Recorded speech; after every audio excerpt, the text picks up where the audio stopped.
natitison sa mga bato-batukat ng puno. Subalit sadyang mas mabilis ng konti sa karaniwan ang takbo ni Kimberly.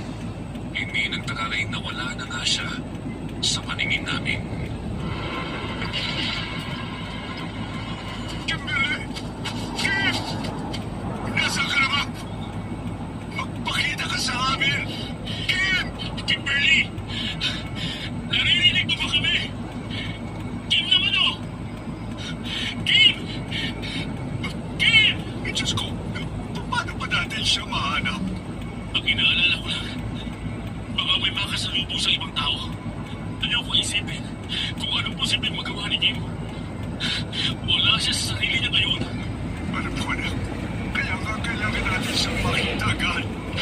Ang nangyari? Traffic masyado.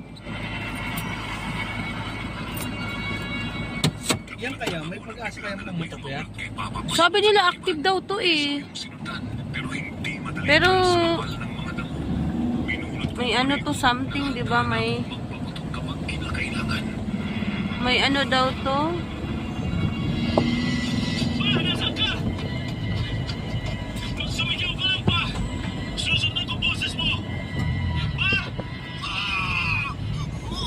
Anong meron?